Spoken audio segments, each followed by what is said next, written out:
listening to the Grand Army of the Republic broadcast, the voice of the Outer Rim. I'm here today with Mike and Snoots, and we are going to be talking about the fall of Roosterteeth as both a community and a company. Mike and Snoots, you are very well versed in these events, right? Correct, yeah.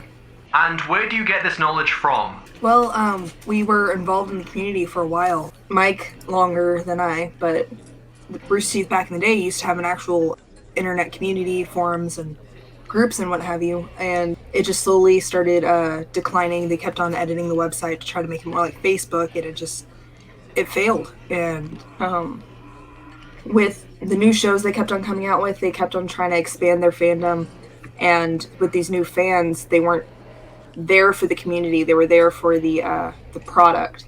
Roosterteeth started listening to their own echo chamber of the new fans, and they could do no wrong, and it just slowly started declining the company. As far as where our knowledge came from, we were really big in the community for a while before it really started getting big, back when it was still really just kind of indie creators. And we made a lot of friends that a lot of them ended up being big with the company and actually working in the company too. So we kept in contact with them. But yeah, I got in, I think I started watching at the second episode of Red vs. Blue, and then I got in and actually was part of the community towards the end of the first season was when I actually got in there. So we have been in there for a while. We watched exactly who was working in there in the first place, what their deal was.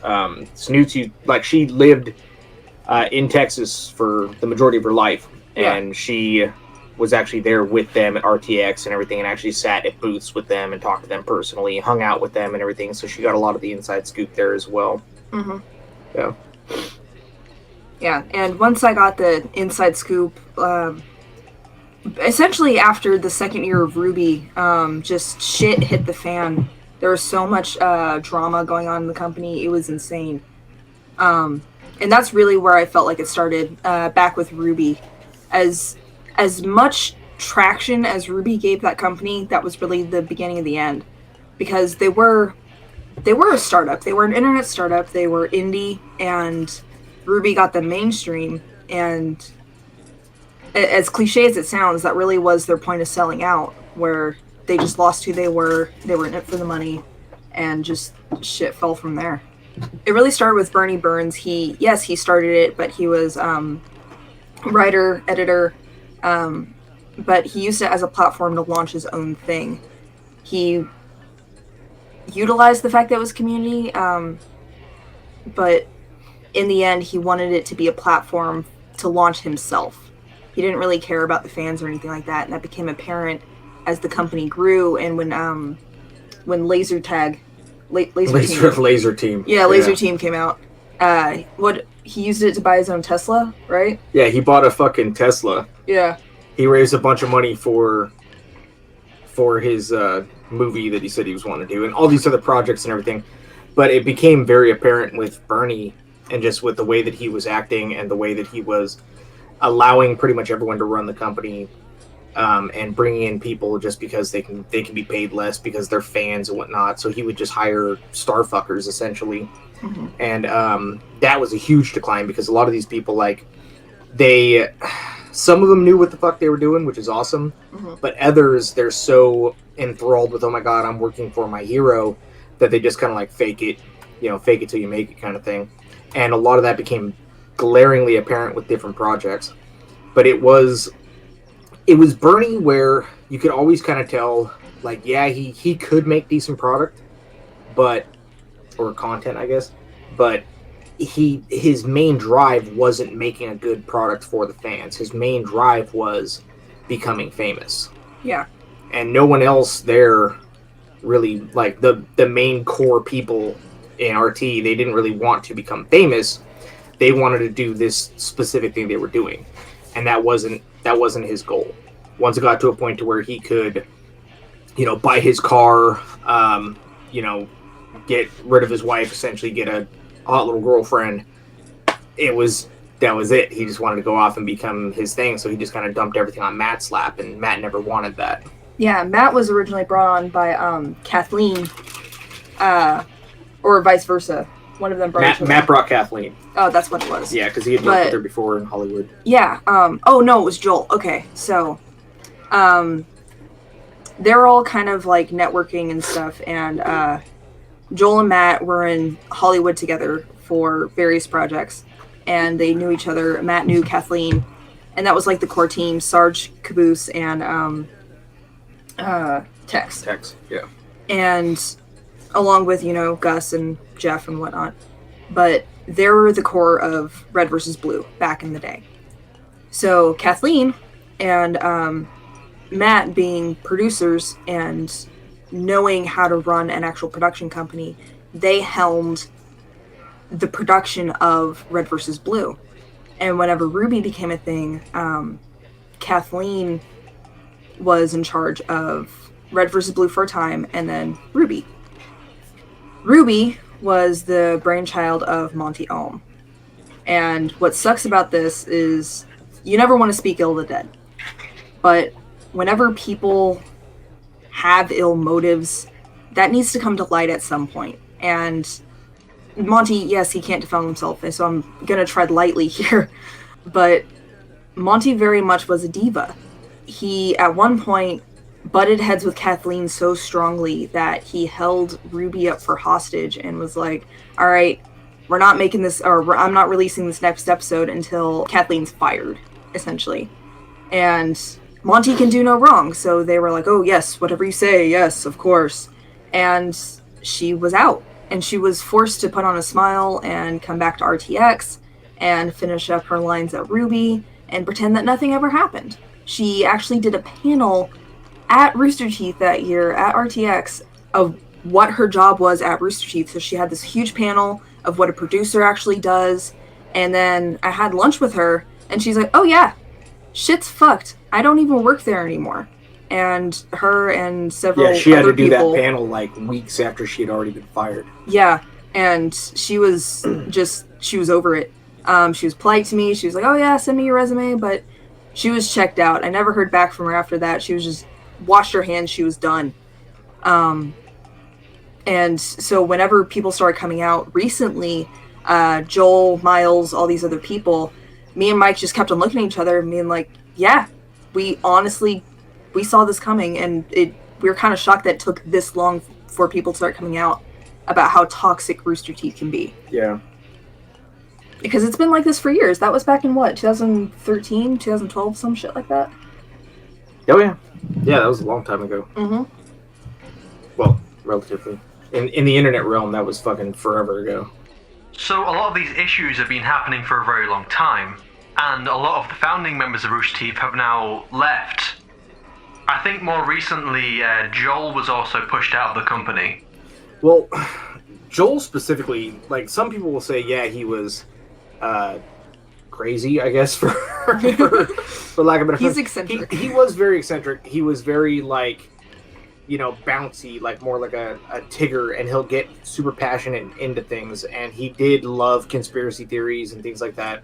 And but he was also more conservative. And what they had, and especially in the area where they are, it's the Southern California of fucking Texas. Oh yeah. So it's like the Hollywood of Texas. And they get in a lot of the local people in there, the interns and all this kind of shit. And those guys move up the ranks, and you already have someone who essentially is a voice actor. He's already one of the personalities, but you get people that are in charge now because the higher-ups don't give a shit. Bernie's checked out. Matt has way too much on his plate. Gus never really gave a fuck for the most part. He doesn't like people. Yeah. And then Jeff's just an achievement hunter. So yeah, he doesn't exactly. care. And Joel's pretty much just kind of there to defend himself. So you have a lot of this younger generation of Hollywood-esque, kids, essentially, the millennials, get in there, and they start frowning upon this person who, yeah, he has more, like, conservative ideals. He does like to talk about, like, government conspiracy theories and things like that, but they weren't the ones who got in when we got in. Like, we loved Joel for who he was and what he did, and you have these people now who they're more so there because of Ruby and things like that, and they don't see Joel for being a founding member. So he was just kind of pushed aside, like you're old school essentially. Yeah. And he was mouthy about it, man. He wasn't one to just super silently, just be quiet about it. So he would say things and step on some toes and whatnot. Yeah, and they eventually just had to fucking get rid of him. They had to quiet the old dog. At first, it was just like he was part of the main crew, and then we stopped seeing a lot of him, and he had to explain, like, oh, like, they didn't push me out, they just kind of pushed me not to the side, but we have, like, our Red versus Blue division and, like, our online show division, and then we have our commercial side. So when you see these machinima, like, GameStop ads and stuff like that, and you're like, that looks like something Roosterteeth would do. That's what Joel's making. That's what Joel would be doing. And, of course, you're not going to put your name on a commercial or anything. So Joel's sitting here doing the hard work, making sure that they do have, like, the commercial revenue, and it's like I keep saying, it's the Ruby fans and the Ruby employees and stuff like that, or the new, like, Genlock, whatever the hell. It's these newer people that come in, as Mike said as well. They didn't see the point of Joel, and with how outspoken he is, he was just... And these guys, a lot of them they came up from just being like interns and whatnot as well. So they didn't start the company with everyone else. They didn't actually have to put in the work and like write the jokes and things like that. Everything was already set up. They inherited something, and then they just shit on everyone who essentially had built it before them. Yeah. And you see that with the decline of the shows themselves. They'll hire essentially like one person who's really good at doing one thing, and then just totally go, hey, this is fucking your thing, do it. And then you have a lot of people in there that are essentially like slave drivers for a bunch of underpaid fucking interns, but everyone, they all think that they're doing God's work. It's one big fucking circle jerk, and they in turn just shit on and push out everyone else who already put in the actual work. Yeah. Just like they did with Kathleen. Dude, Red versus Blue itself wouldn't have been the show that it was without Kathleen and Matt. Mm-hmm. And they pushed out Kathleen because their next big thing, you get a bunch of fucking weebs in there that are like, oh my god, Ruby, oh, that's great. We were there for RTX when they first showed like the very first little taste of Ruby, and I was like, this is fucking trash. It's like all weird, kind of 2D but almost 3D. And, like, nothing else is animated in the background and whatnot. This is ass. And then they're like, oh, my God, this is the best thing that there's ever been. Ah! And everyone's fucking drooling all over the cast and shit. Yeah. And I was like, is this really, like, where it's going? Like, that's really where I first started seeing how shitty the quality of everything was going to end up being. I remember getting really upset. I liked Ruby, at least the idea of it, because Red versus Blue started doing the 3D things, and I got annoyed of how they relied on the 3D aspect. So the fact that they were doing their own show with 3D, I was like, oh, okay, this is a cool outlet. I'm curious to see what they do with this. I thought it was a neat little concept, fairy tales and whatnot. They hadn't beat that dead horse yet. It was still kind of new in the media. And my sister was my chaperone for RTX that year, and she was all over Ruby. She thought it was the coolest thing ever. And I had been trying to tell her about Roosterteeth for years, and she just thought it was fucking the worst. Your sister. Oh, yeah. So she sees Ruby, and she starts fangirling over this. I'm like, really? I've been trying to show you this for weeks. And all of a sudden, you're at the convention, and you get to meet the creator and stuff, and he's this hot little Asian guy. Fuck you. So, like, I got firsthand of the Ruby fandom and just the ridiculousness that it was. And hell, you had people cosplaying as Ruby characters from the trailers, and a lot of people dressed up as the guy Adam, because it was like the only guy in the trailer. He wasn't supposed to be a character. Monty flat out said, oh yeah, Adam was just a throwaway character for a trailer. There's no point to his story at all. And then he becomes a character in the show because the fans demanded it. When you actually go to the conventions and you hear these people talk, and then 3 months later they double back on something that they say, you can't help but notice the hypocrisy. It's really hard to ignore. And that's one of the reasons why it's so upsetting for fans of how long we've been in it to watch this go down. Yeah. Because it's one thing when you just tune in every week and you're just like, oh, okay, Roosterteeth is a company of a show I watch.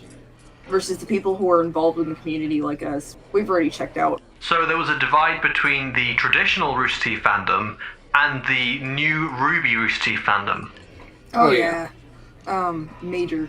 Yeah, I think honestly, I was familiar with Monty with he had a web Dead series, Fantasy. Dead Fantasy back in the day, and I actually got really excited that they were going to bring him on. Mm-hmm. And in the first place, they were like, "Yeah, we're going to bring on Monty Ohm," and it was going to be that he was going to help with some of the animation and whatnot. He was an extremely skilled animator. He was really good with some of the choreography and things like that, and he had what seemed like a really good work ethic, which is really just that he was just constantly working. That's all it was. But in all honesty, Monty, and again, people not wanting to speak Ill of the Dead, and I don't know Yeah. if I'm going to get you fucking canceled for this, but I think Monty's one of the biggest things that ruined that fucking company, to be honest.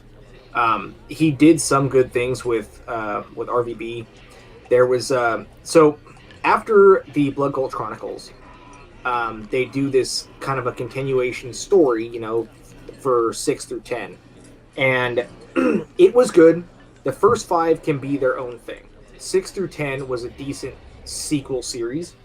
It did get a little ridiculous, but what he brought in the first place was a little bit more life to the characters, you know? So you want a sequel to be a faithful continuation, but also kind of have a little bit more of something else there. And he brought that in the first place.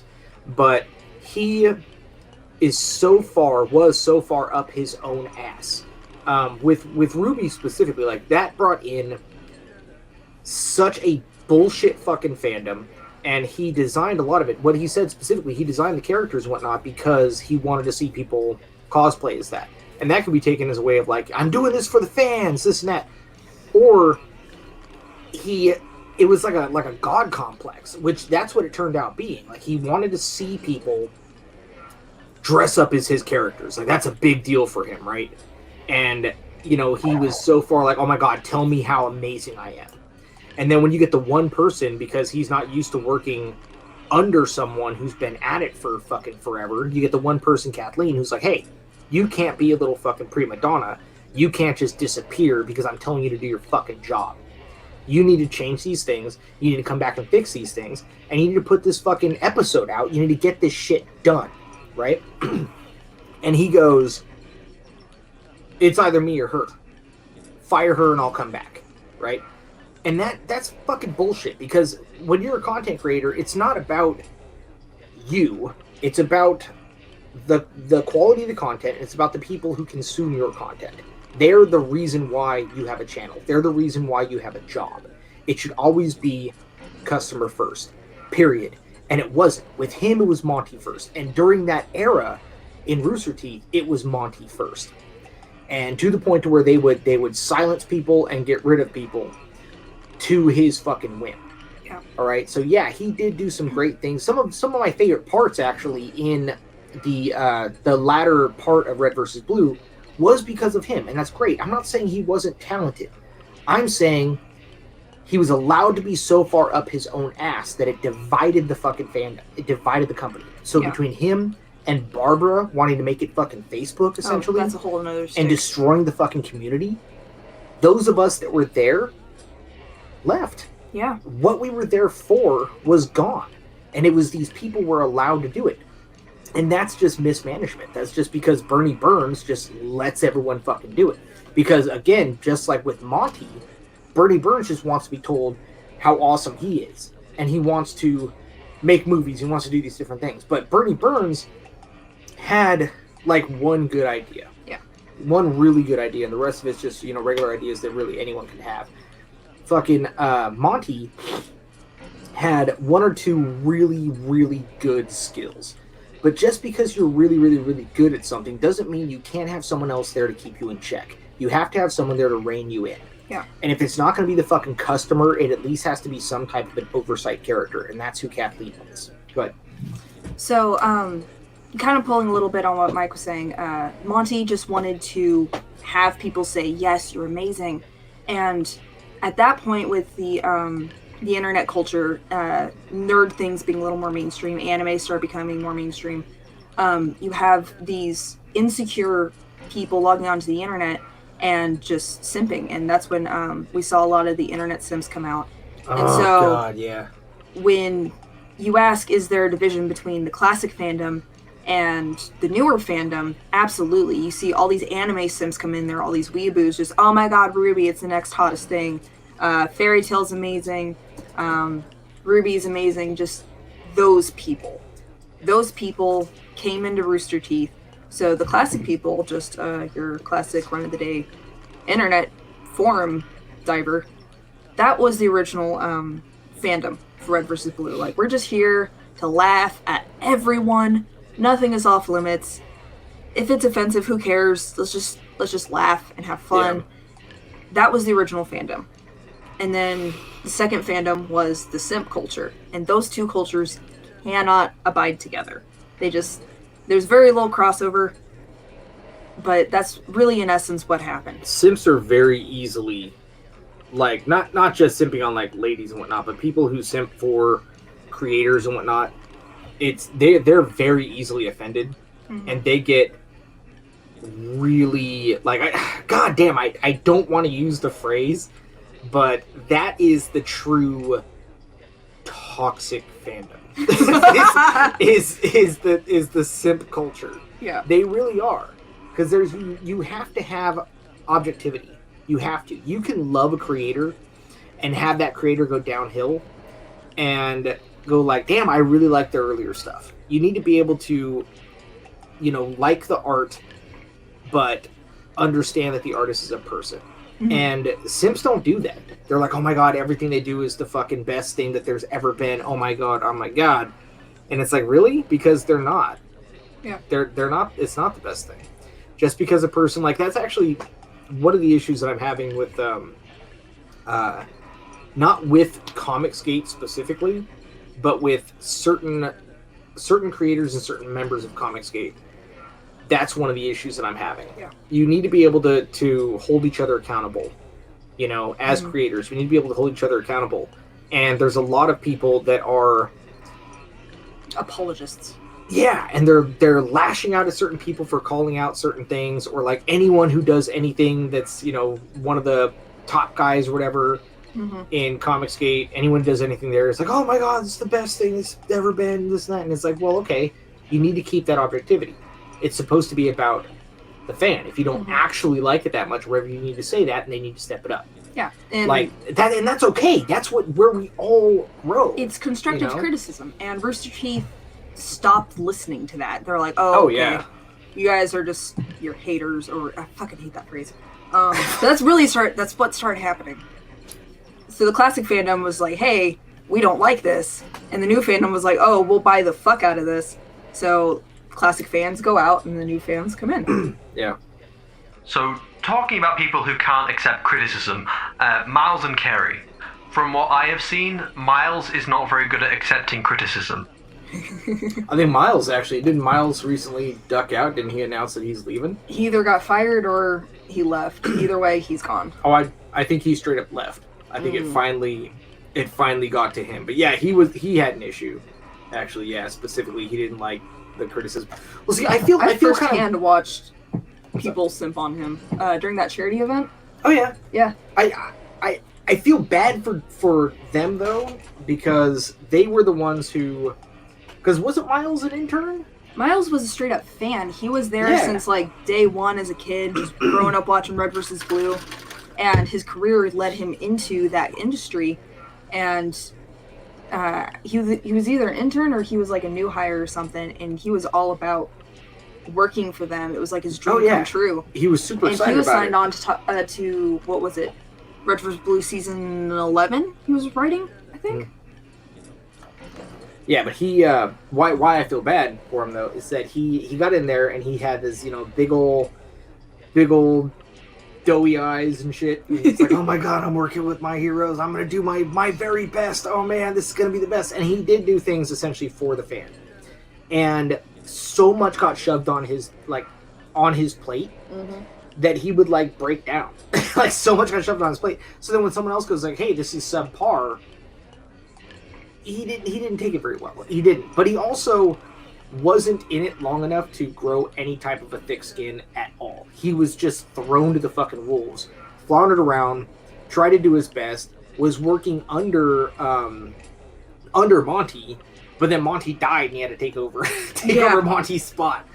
So he got literally thrown to the fucking wolves. And I'm not saying that I give a shit about the guy personally or anything like that. It's just the situation he was in kind of fucking sucked. And so I can kind of understand why he'd be a little bit of a raw nerve. But I knew he was gonna step out eventually. I knew there was gonna be just too much where he goes, you know what? Fuck this. I'm fucking done. He's got enough, he knows enough about the industry now, and he has enough experience to where now he can go, okay, I'm gonna go somewhere else where maybe it's not gonna be as much of a bullshit environment. And maybe I can actually kind of step back and learn the things that I didn't learn in the first place. Maybe work under a person, because that's when he was thriving, was when he was actually working directly underneath someone, when there was some type of a real oversight there, instead of a totally disconnected general management type, essentially, that would step in and either go, yeah, that's amazing, or I don't give a fuck, or this is fucking trash. Like, you need to be able to get, not criticism, but actual constructive criticism from your higher ups of what you actually want. He wasn't, for a lot of it, he wasn't truly told this is what we're going for.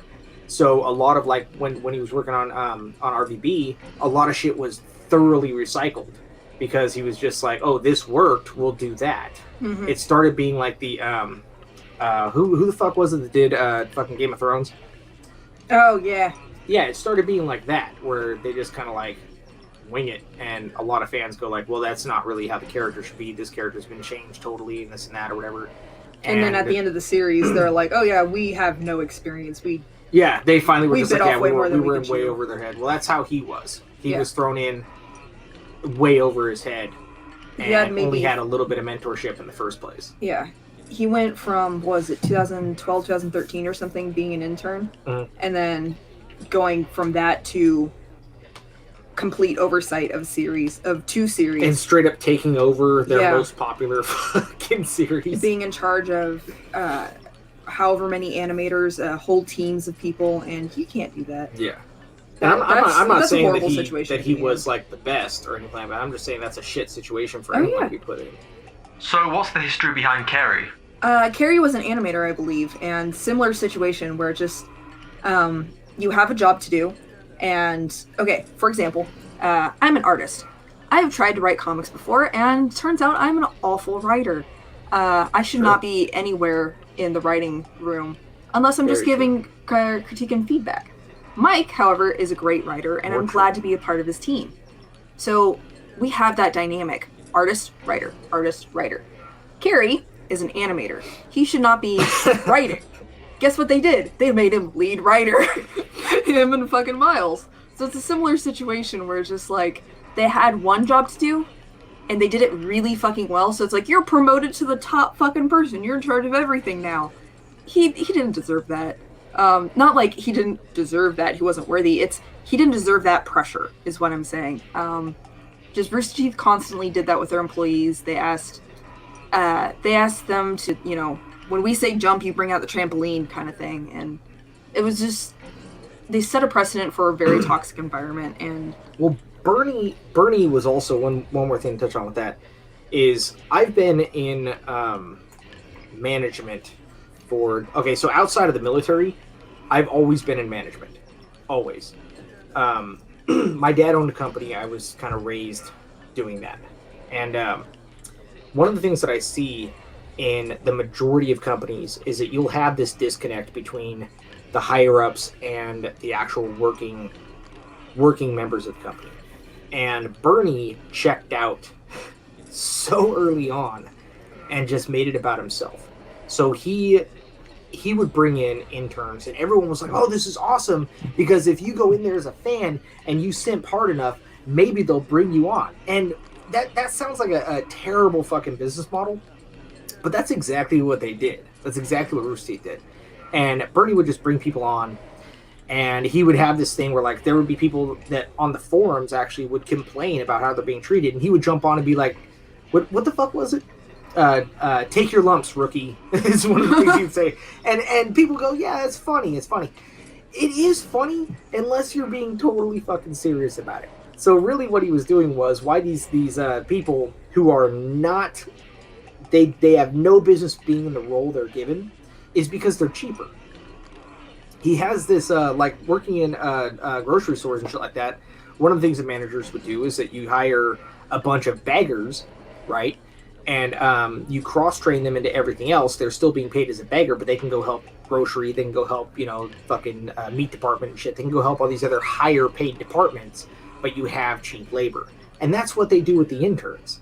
So you have all these fucking interns and whatnot. But when the higher up checks out so much, those interns just start taking over those other roles that they're thrown in. And now you have the environment that we have now is that you have like one or two people who actually were hired for a real reason, who actually had that talent under their belt, and everyone else was just like, this is just how we do things, I guess. So it just perpetuates this toxic work environment, and then you have it perpetuates the lack of talent. You do create that echo chamber you have, so you have people who are hired just because they're extremely cheap, or because, like with Barbara, it's just, oh look, it's some hot blonde lady from fucking Canada, so everyone wants to simp on her. She's super popular, so everything she says is golden fucking unicorn poop, and everyone just wants to be like, oh my god, that's the best. So then people look at it, they just look at the comments and go, oh, all of our fans love everything she has to say. Let her do everything she wants to do. Being devil's That's advocate. not how you run a fucking company. Yeah, being devil's advocate with that one. When RTX happened in, I think, Texas for the first time, Roosterteeth, Texas. There were a few others like Roosterteeth Philly convention and whatnot. Yeah. When the first Texas one happened, there was a running joke about it, but it was really an awful situation. Gus was in charge of tickets, and he didn't know how to sell tickets, and he was supposed to cap them. He didn't cap them, so there was no seating room. They were way overbooked for the hotel. It was insanity. And then they look over at Roosterteeth Philly convention, who was I guess that department was ran by Barbara, and she did an excellent job. And they're like, okay, you're hired.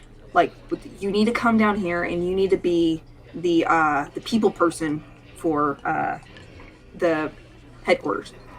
So that's what she did.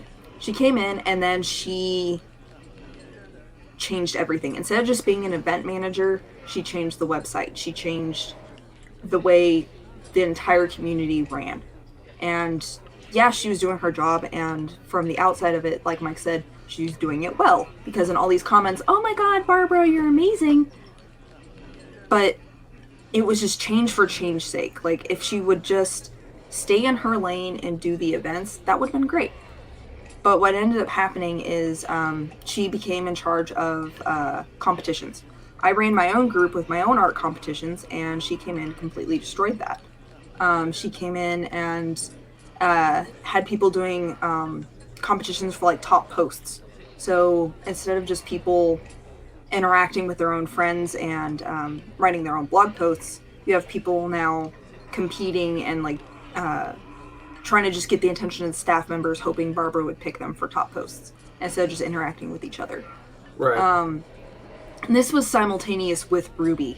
So it was Monty, it was Barbara, it was Miles and Carrie. Like, you have all these people coming on at the same time, and it's like the new blood, and whenever that happens, things are going to change. And sadly, it just happened way too rapidly. It wasn't cohesive, and it just scared all the old fans away.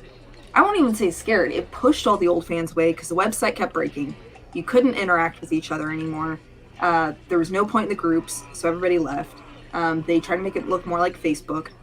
There was this awesome little gimmick back in the day, and it was you could send people points on their comments. It was like +1.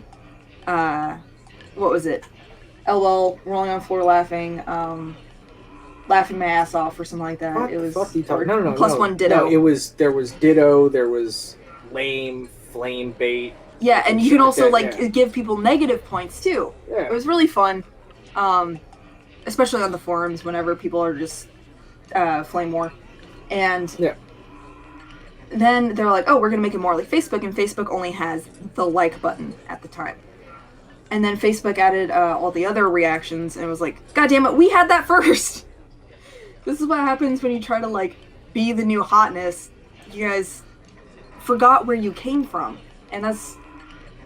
Honestly, that's really, really boils down to you get all this new blood in there, and they forgot where they came from. Some of the higher-ups, anyway, some of the higher-ups forgot where they came from, and the new blood has no idea where the company had come from.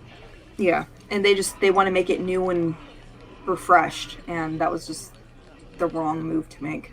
So, moving on to later productions, were there any problems behind the scenes of Genlock? I remember reading something about it, but we left before Genlock. Yeah. Honestly, I kept on hearing about Genlock, and then Roosterteeth's in trouble, and I was like, what? They have a new show? Well, I remember reading something about the, I guess, like, the main guy in charge, whoever the main guy in charge was, like, not, what the hell is it, not, happy with anything. Like, he was never happy with the animation and things like that, so he kept having them, like, redo things or whatever, some kind of shit like that, but not a whole lot. I fucking checked out from Rooster Teeth before Genlock happened. And what about the company's buyout? Do you know anything about that?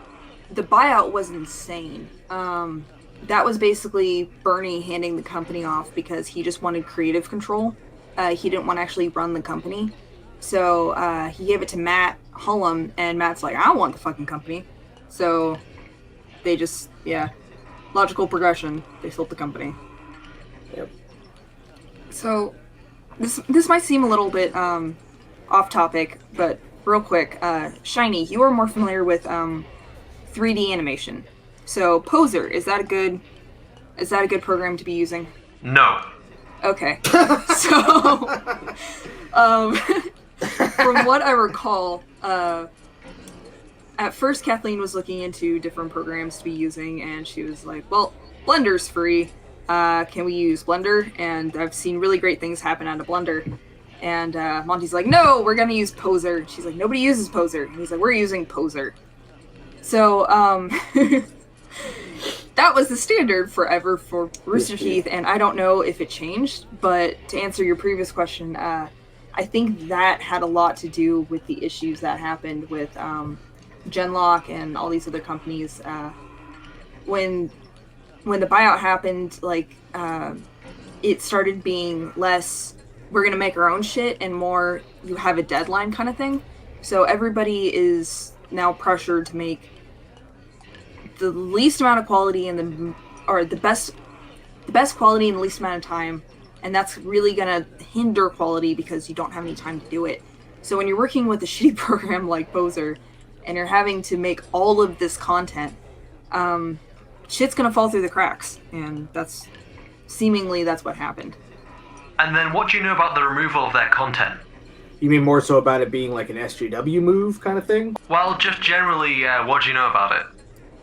I don't know exactly who made the order, but definitely the idea behind it is going more so in that millennial-esque SJW manner. It's definitely pandering. It's definitely a virtue signal, because now the people who originally created this content, they're not in charge anymore at all. So now you're trying to pander to the weebs, essentially. You're trying to pander to these people, and you have so many of these fucking mouthy ass fucking blue hairs in there now, screeching about the things that they think they want to see, and that's all that is. It's a virtue signal. Yeah, back in the day, if you used to order anything from their store, their shipping notification was, all right, I guess we're gonna have to get off our ass and fulfill your order. I mean, I would rather be watching my show right now, but you bought some shit, so I'm gonna go fulfill that. And then whenever they fulfill your order, they sent another email. All right, we're sending your shit out. Now I'm gonna go back to watching Oprah, you fucker, you cockbite. This is like, a company. That was the precedence that they set. This is a company that they used to be about the community and about the fans, and they used to joke about how other shit on the internet was woke before woke was even a thing. They would joke about that, and because they predated things being so, oh my god, I'm offended, because they predated that, every time someone was offended about something new, they would call it out and they would joke about it. And now all of a sudden you have a buyout, and now their website's getting cleaned up, all their content's getting cleaned up. They're talking about what's up. Well, like, the point I was going to make, though, is, so that was their shipping notification thing, and you had episodes of Red vs. Blue joking about how Tucker's a black guy, and there's stereotypes that happen with that. They had, like, little nods to the fact that the voice actor for Simmons is a Mexican guy, or Puerto Rican, Dominican, whatever the hell he is. He's brown. He's brown and he's hairy. There's so many jokes about that. He laughs about how if he doesn't shave for every 30 minutes, he turns into a werewolf. But he voice acts a white guy. And there's a lot of nods to that in the show. And it can get offensive if you choose to be offended. Absolutely. But that was kind of the point of the show, is we're all here to laugh about offensive shit, as Mike was saying.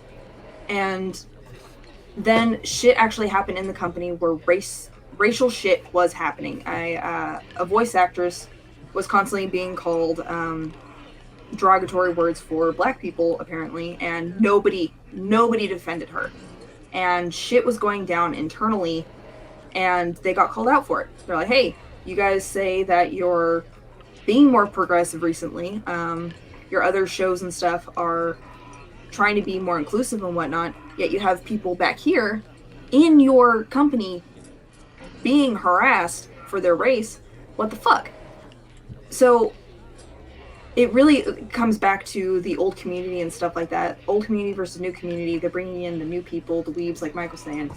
And the old community, we were looking for offensive shit. And when you bring in this new community that hates offense, they're not going to want to see the old content because they don't get the old content. Back in the day, it was offensive for offensive's sake. I don't think that voice actors would have been put through that shit back in the day. But with the new company and stuff like that, and everybody being more... Well, especially under Kathleen.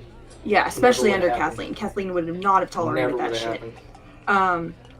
But with the new regime, so to speak, with everybody being more PC and people not being as professional as they were back in the day, it was just a perfect storm for tension. Well, there is... Okay, so it's no surprise that the most seemingly woke companies end up having some of the most racist fucking people in it. Yeah. Racist and sexist and whatnot. One of the other things, though, that I think a lot of people don't really think about is when you create those types of environments, there's something that happens with people who are narcissists, and there's a lot of people in there who have zero right to be so far up their own ass. There's a lot of narcissists that work there, and one of the mentalities that narcissists have is that they will fuck with you and then convince you that it was just a joke, convince you to just take it, and oh no, we're just playing around, so on and so forth. Like they're literally just above that ruling, essentially. If you were to do it to them, they're all pissed off, they're all indignant about it, but they can do it to you, no problem. They're above that. That's someone who is up their own ass. That is a narcissistic mentality. And that is exactly the work environment that was created there. Yeah.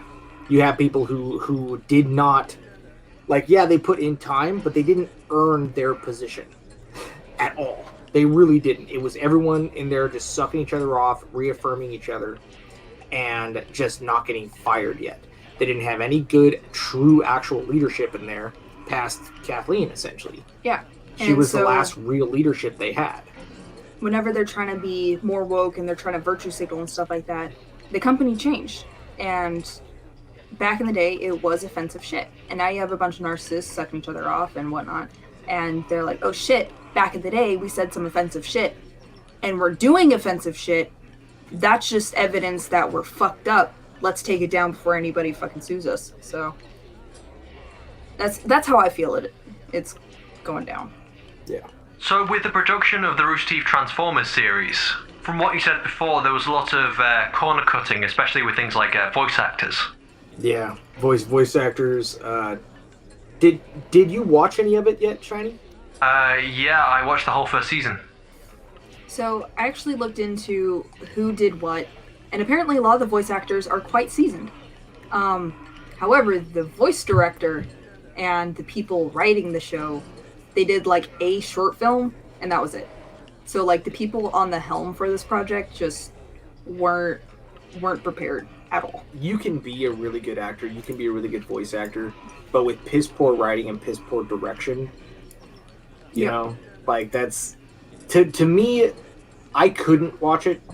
It was very boring, and I didn't like the design because they were trying so much to go to make it look exactly like the toys, like the figures, and that's fucking weird to me. It's really weird to me because figures, they have to actually transform, so they're gonna look a certain way, you know. So you need to slim it down, stylize it a little bit. But in the show, they were like almost proud of the fact that they look exactly like the figures, and so there was like kibble, there was weird shit going on with them. They were way blockier than they should have been. So watching them move a certain way, it didn't really seem right to me. The voice acting was very slow, very bad direction in the voice acting. I didn't like, there was straight up, to me, there was, like with Optimus Prime, it was, to me, borderline character assassination. Like, I love Transformers. I love Transformers. And this was not good. Plus, they also made it, to me, way darker than it needed to be. Now, we had Transformers Prime. Transformers Prime was extremely dark.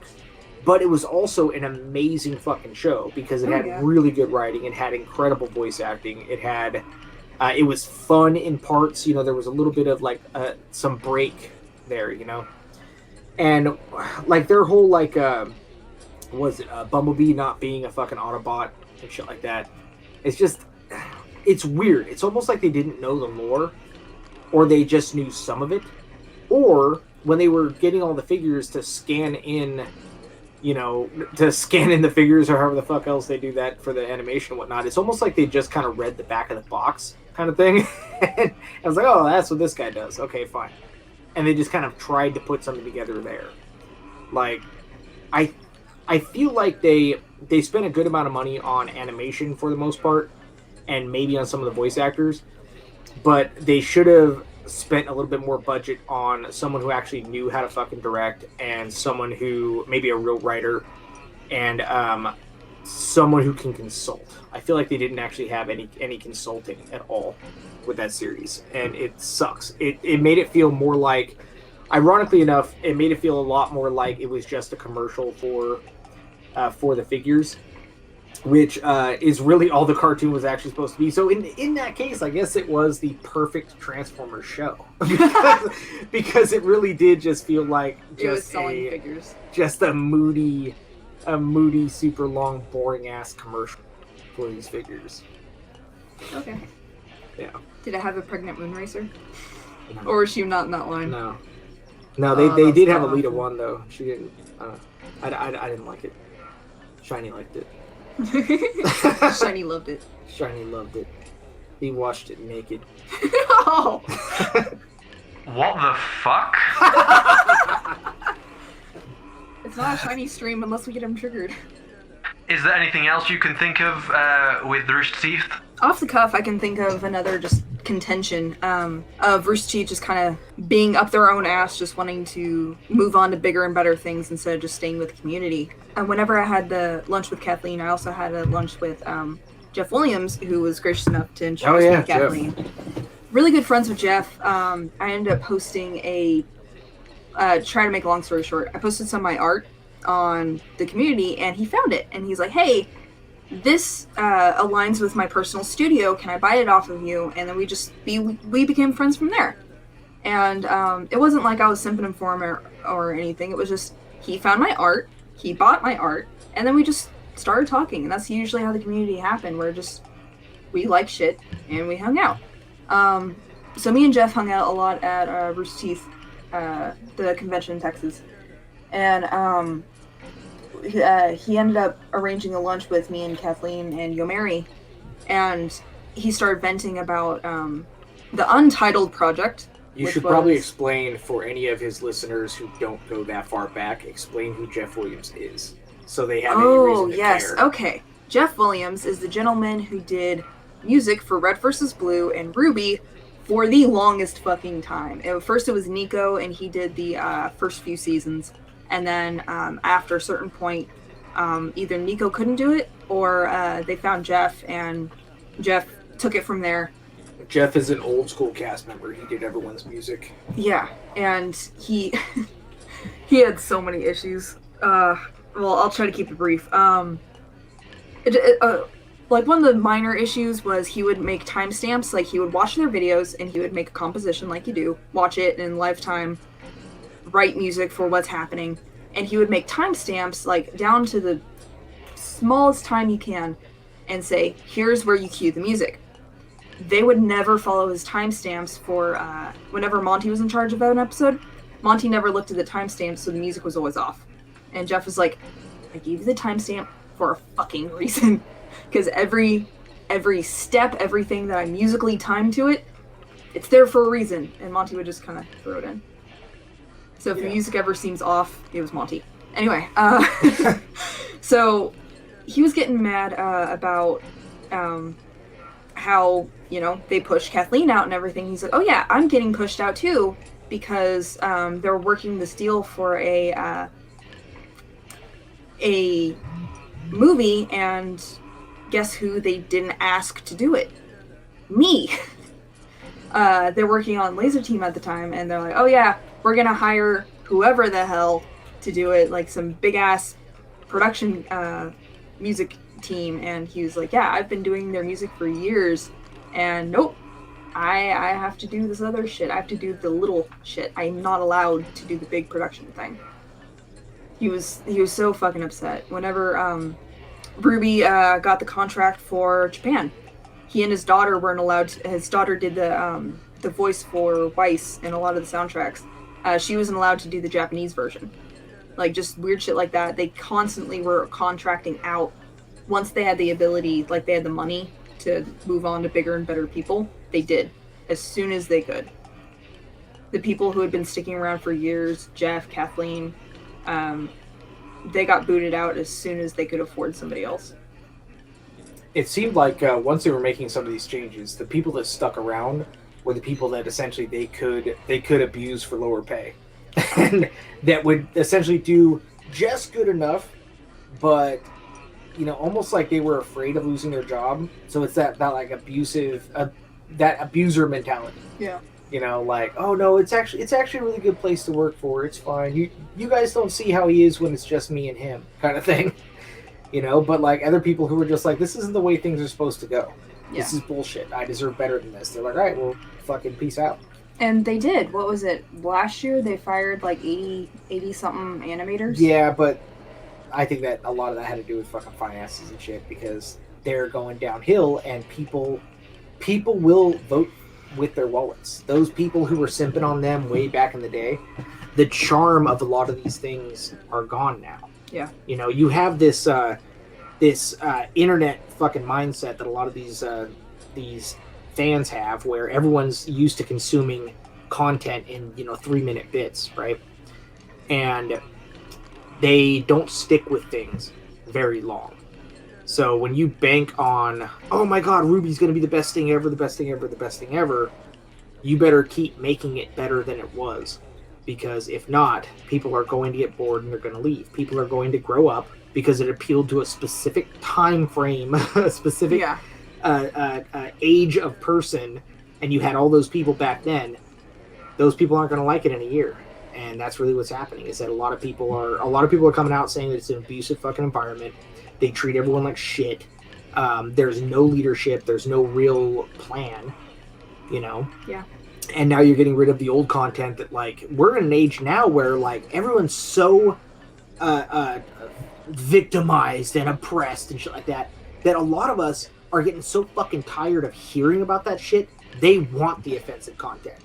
They want to go back and watch that shit. You know, we want to go back and watch the shows that would never work today. We want that shit because we're so fucking tired of everyone bitching about every fucking thing that I want to go, watch something that's just full of fucking, gay jokes and shit. Like I want to see that shit just to escape from fucking reality, because entertainment is supposed to be fucking escapism. You're supposed to be able to escape. If fucking dickheads and morons all day outside, you don't want to turn around and watch that same shit, and they don't understand that. They don't realize that shit. So they're gonna lose. We want to go watch viewership. Clerks the animated series. We want to watch Red vs. Blue. We want to watch Frisky Dingo. We don't want to watch this pansy bullshit. We both ran like pretty big groups back when there was a community. Like Mike and I were very involved for a long time, and we stopped getting involved because people stopped logging on. Yeah, everyone just got tired of it. Yeah. The site was way too fucking broken. You couldn't access the groups. You couldn't access your friend's site. You can barely access your own fucking page. Like, if you clicked on an image, it would take you, to that image. None of the comments saved. And then you would press back, and it would, reset the entire page. So if you were, 3 pages into your images, you were now on your front journal. And you had to, retrace all your steps to get back to your own fucking image. It was so unbelievably broken. And everyone bitched about it, and they essentially just got to a point where they were just like, quit bitching. And we're not going to fix it. We're not going to fix it. The community's dead. Watch our content. Yeah. Go fuck yourself. Everything just ended up going back to watch our content, watch our new content. That, the one they totally ripped off of fucking Avatar. Oh my god, No Matter Nowhere. Yeah. Yeah. Jesus Christ. Hell, Ruby's a ripoff of Avatar in its own right. It's a ripoff of every other goddamn Ruby's anime. fucking trash. But then, No Matter Nowhere, it was this one person can master all the things. Isn't this pretty much Avatar? Yeah, instead of bending its No, her name is Toph. No, not Toph. It was shit. Toth. Toth. Oh, I forgot about No Man from Nowhere. I completely forgot about it. Yeah. You remember that shit? That's so forgettable. Yeah, you blocked that out of your mind, right? That character fucking Toth. Bad. Toth or some shit it was, and she was literally if Toph was a firebender. Yeah. Yeah. If Toph was a firebender and the last of her kind. No. The other one was the last of her kind. Last of their kind, his kind. The nomad, the very much not Avatar. Yeah. Yeah. I had a quick look at Genlock, and it just kind of looks like Ruby. It does. It looks like Ruby with mechs, but it has Michael B. Jordan in it. Yeah. Yeah.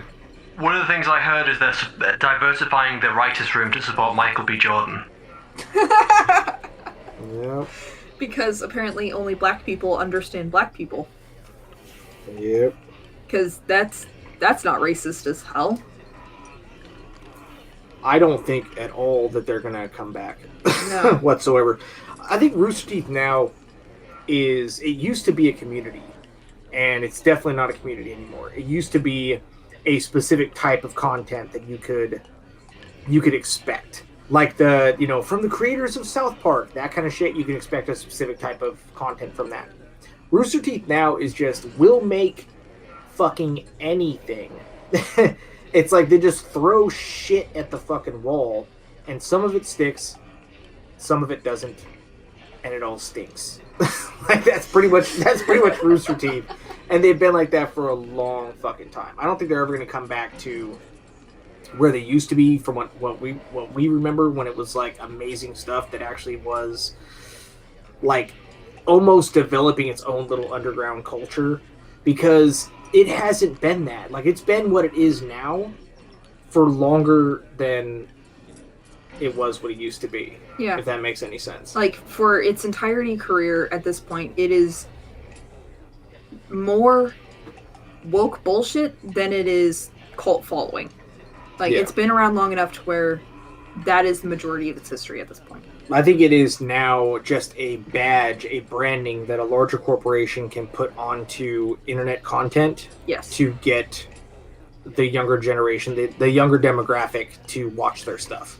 So if you want to spread any type of message or virtue signaling or any type of, just stupid bullshit to a younger generation and make sure they'll actually even give it a chance and try to watch it, this is the brand they're going to put on it now. You're going to see that rooster, you're going to see that little thing of fucking chattering teeth, and kids are going to watch it. And that's all it is. It's like someone slapping fucking Nickelodeon on something now. It's just for the internet. And to me, that's fucking disgusting. The heart itself is gone. Now it's just a content farm. Yeah. I feel like that's a perfect summary. It's a content farm.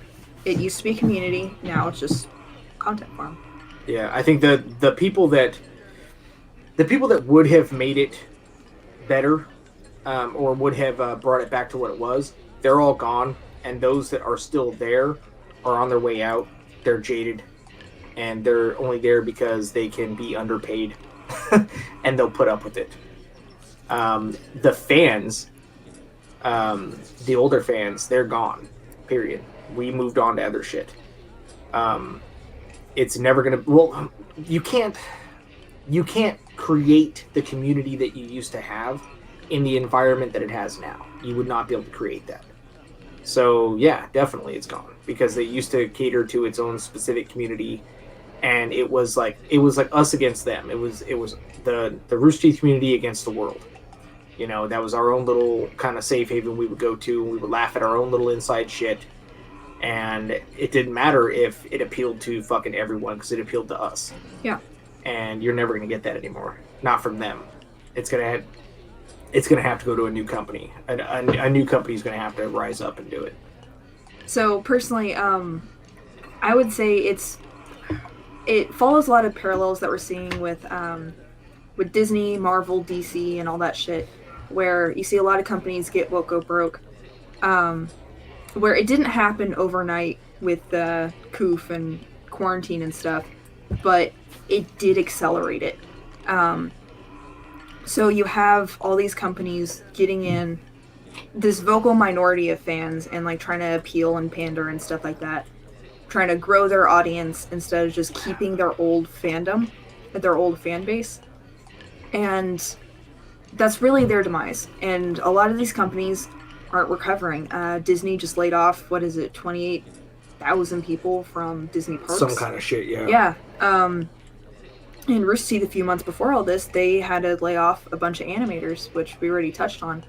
So similarly, it's not a community anymore. It's a brand, and it may recover. It may just kind of hang out as an internet name, but it's not ever going to be what it was. And I don't think they have the desire to make it what it was. Nobody remembers the community. And that's the reason why we're on the show. I mean, you started watching it however many years ago, and you're like, oh shit, I didn't realize that there was all this other fucking drama on Roosterteeth. Yeah. The old fans are very few and far between, and we've just kind of moved on. Yeah, I think everybody has. I think even when Shiny started watching it in like season 12, the company that it was then is even then was vastly different from the company that it used to be. The community that it used to be.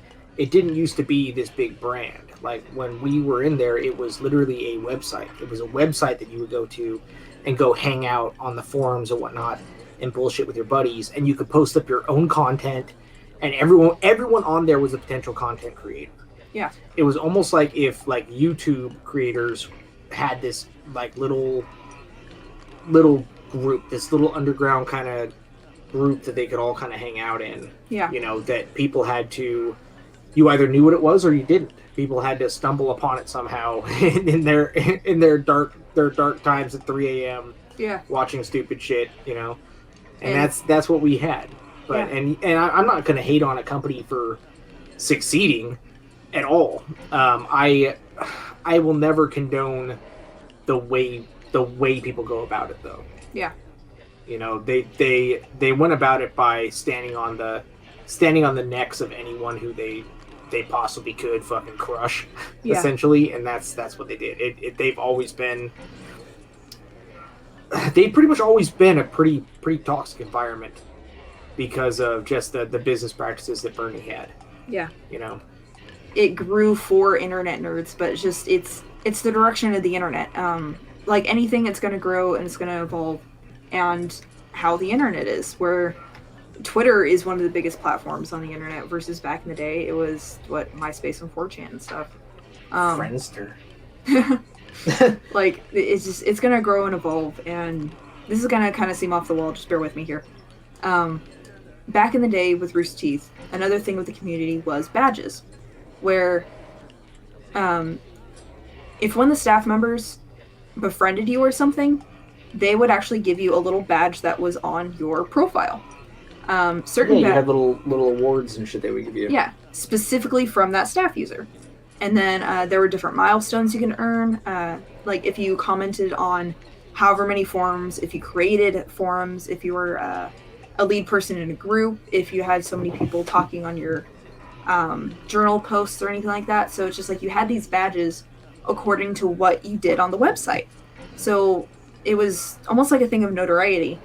And certain staff members actually had a joke, like Gus, he would give his badge out to whoever the hell. I'm pretty sure there was one guy who trolled him pretty bad, and he got a staff badge from Gus. Like it was random as hell. But that was something unique to Rooster Teeth. They designed their site specifically to encourage everyone to be an active part of a community. Yeah. You would get these little badges and little awards and whatnot from staff members just for being part of the community. You know, for spreading the word and, you know, being cool with each other and being involved with the little contests, for starting your own contests, you know. Mm-hmm. It wasn't about like, oh my god, it's us, look at us. It was, look at you guys. You guys are a community. Isn't this awesome? Yeah. We're all together. We're all part of this. Kathleen usually gave hers if she noticed you were like doing your own charities on the site and stuff like that. Yeah. Like specific staff members gave their badges out for whatever they deemed fit. And even then, they weren't all staff related. Some of them, like I was saying, was forum based or whatever the hell. It noted what you did on the website. So with me, I didn't have many forum badges. Mike probably did. Yeah. They also had like at what point you joined the community. If you were like in the first 100 users, if you were in the first 1,000 users, they had little badges for that, where you can see how long you've been a part of the community.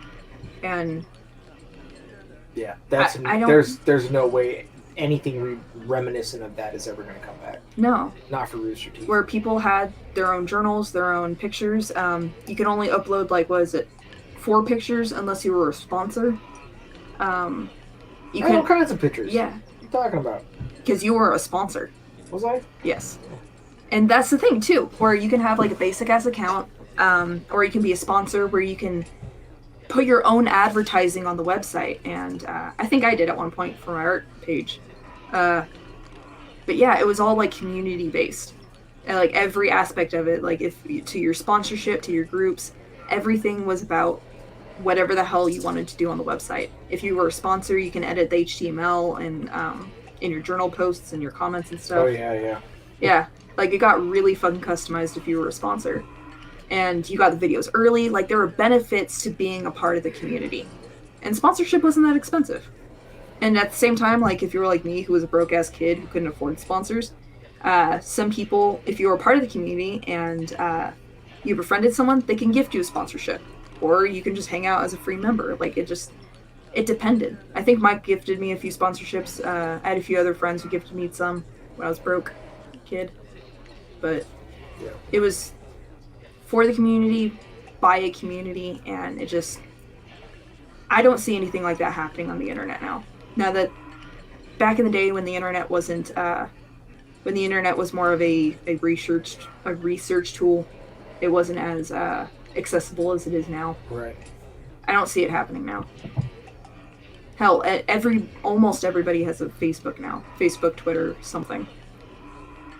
Nobody's going to make a unique website like that again. Thank you, Mike and Snoots, for coming on. There seems to be a lot of information that not a lot of people know about. So it's good to hopefully spread the word about all this, and hopefully more people should know about what's going on. Mike and Snoots do have a comic called Issues that I will link in the description. Thank you. Excellent. If you like this and you want to support my work, make sure to subscribe, and you can also support this channel through Patreon in the description below. Thank you for watching, and I'll see you in the next video. I know it sounds cheesy as fuck. Shut the fuck up. It's okay, Shiny. You're good. What? Who turned off the lights? Whoa. Well, this is new.